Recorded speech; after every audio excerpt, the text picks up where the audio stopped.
bienvenue dans ce nouveau numéro de votre émission Ma Nouvelle École, l'émission des hommes et des femmes qui bâtissent l'école ivoirienne. L'école contribue au projet d'une société de l'information et de la communication pour tous. Il s'agit de généraliser dès le plus jeune âge l'usage et la maîtrise des outils numériques. Mais cela ne les empêche pas non plus de lire des livres. Vous verrez tout à l'heure comment cela est mis en pratique à la médiathèque Henriette Dagri-Diabaté à Tékoubé. Mais avant, je vous invite à vous pencher sur le fléau des grossesses contractées par des élèves en cours de scolarité. Alors que la campagne de sensibilisation qui ciblait les jeunes et les adolescents avait en 2014 permis d'obtenir des résultats encourageants, les statistiques de l'an dernier présentent à nouveau un sombre tableau de stagnation de ces statistiques.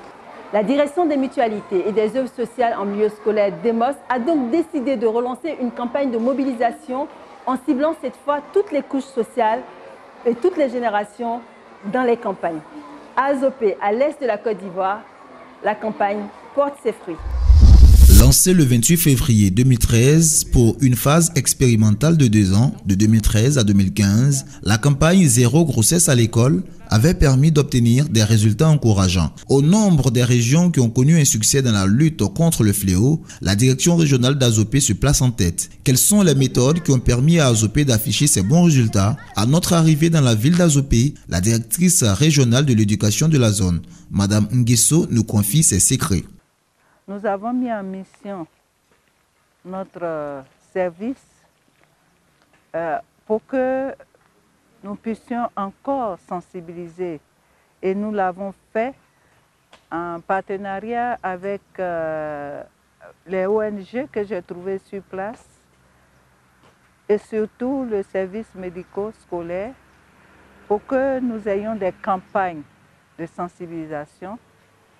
Ce que nous avons fait, mais plus encore, nous avons lancé ces défis, c'est-à-dire recenser ces grossesses, voir les actions à mener afin de permettre à nos jeunes filles d'avoir encore plus d'informations sur ces grossesses en milieu scolaire. C'est pour cela que des campagnes ont été organisées, des campagnes, des conférences et même plus, nous avons essayé de redynamiser les clubs qui étaient à l'intérieur des structures. Pour commencer, on va d'abord définir certaines notions. Première halte au collège Yapi Joseph d'Azopé. Sur place, nous trouvons le responsable local de la direction de la mutualité et des œuvres sociales du ministère de l'Éducation nationale en séance de sensibilisation avec les élèves membres du club santé. Mais pour éviter ces grossesses, il faut qu'on soit instruit sur ce que c'est que la sexualité. Maintenant, vous les filles, connaître d'abord ce que c'est que la sexualité, qu'est-ce que vous devez savoir? Vous devez connaître d'abord votre corps. Ça commence par quoi, les filles? Il y a le développement des signes, le pousser des aisselles. Très bien. Voilà. Le club santé c'est un club scolaire qui se charge de l'éducation des pères. Bien auparavant, il y a une formation de base qui est faite à notre niveau. Les amis et les frères et les élèves sont informés sur un thème. Aujourd'hui, nous avons échangé sur la petite causerie de famille. Et c'est lors de cette causerie qu'on échange avec ces élèves pour pouvoir, à leur tour, qu'ils vont transmettre cela aux pères éducateurs qu'ils sont. Ils vont transmettre cela à leurs frères et sœurs dans les établissements afin de relayer la communication au niveau de la sensibilisation pour le changement de comportement. Ce que je voulais ajouter comme conseil à mes camarades est que quand on atteint l'âge de 18 ans, comme on le dit, l'âge de la puberté, la première des choses, n'ayez pas peur de causer avec les parents. Si on a un problème, on peut passer directement voir les parents, comme on appelle les petites causeries de famille. N'ayez pas peur des parents. Quand tu as un problème, papa ou maman, voici telle chose, telle chose. Suivez plutôt ce que les parents disent. On dit, papa même est bavardé, il bavarde, mais ce qu'il dit est vrai. Des jeunes filles, élèves qui ont été victimes de grossesse en cours de scolarité ont accepté de témoigner à visage découvert afin que leurs camarades prennent conscience des difficultés qu'elles ont rencontrées quand elles étaient enceintes. L'élève Mafa Diana est aujourd'hui en classe de terminale. J'étais en classe de première où j'avais pris ma grossesse. Concernant les grossesses en milieu scolaire, même si moi j'ai été victime de ça, mais je conseille à mes camarades de ne pas faire comme moi parce qu'il y a des difficultés qu'on rencontre dedans. Par exemple, ça empêche de venir au cours.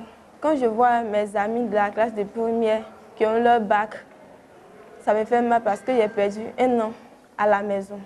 Si pour Diana, les choses ont été moins difficiles, pour l'élève Kofi Tekia Béatrice, élève mère d'un enfant de 7 ans, sa grossesse lui a fait perdre 2 années de scolarité.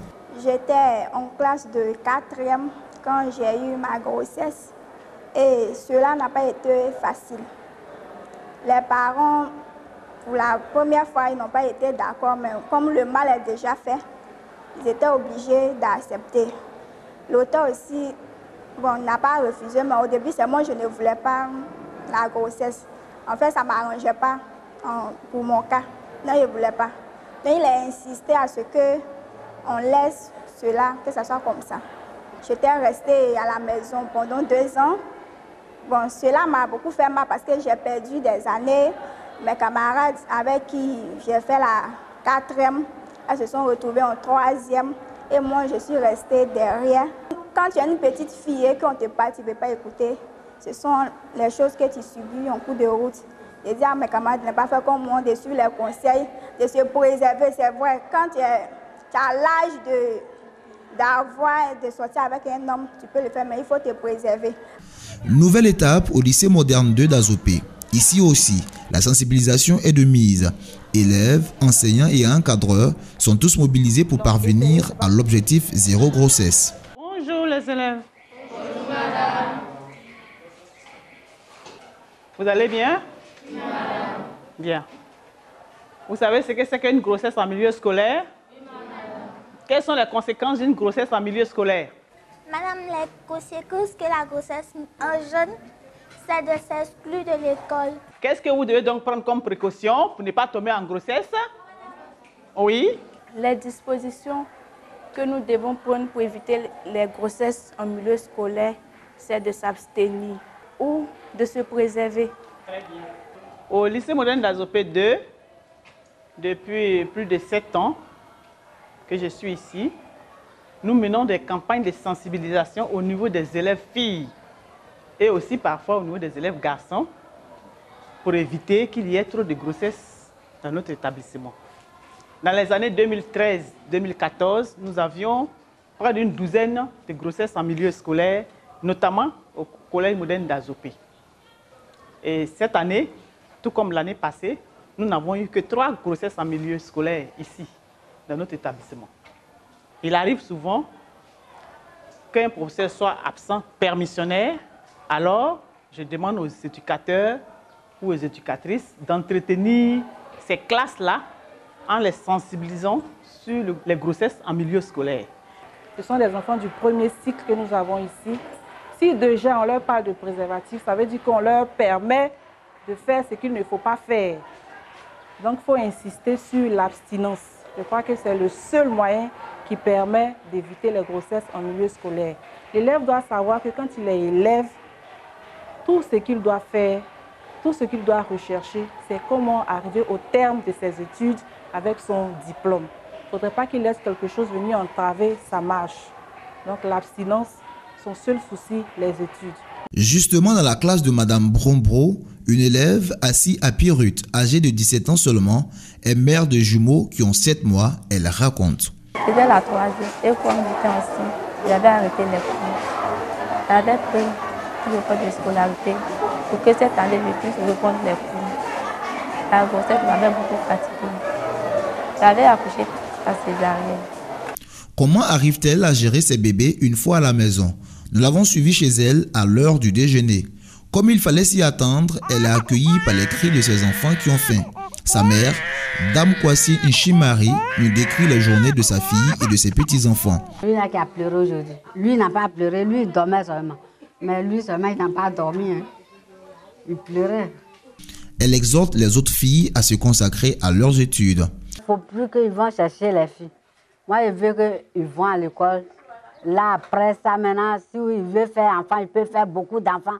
Mais aller à l'école et puis aller assenter les filles, ce n'est pas bon. Parce que ça, c'est fatigant. Toi garçon, tu n'as pas d'argent, tu es élève. L'autre aussi est élève. Comment nous allons faire? Ça nous fatigue.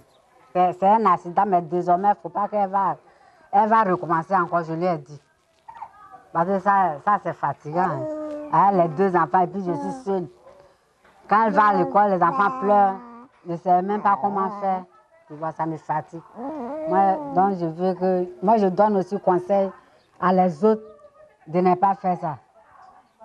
Pour Mme Joséphine Ouattara, directrice de la mutualité des œuvres sociales du ministère de l'Éducation nationale, il revient aux chefs de communauté et aux leaders d'opinion locaux d'accompagner les efforts du ministère dans cette campagne de mobilisation contre les grossesses en milieu scolaire. Pour une campagne multidimensionnelle contre les grossesses en milieu scolaire ou les grossesses en cours de scolarité, la campagne a été dénommée la campagne Zéro grossesse à l'école.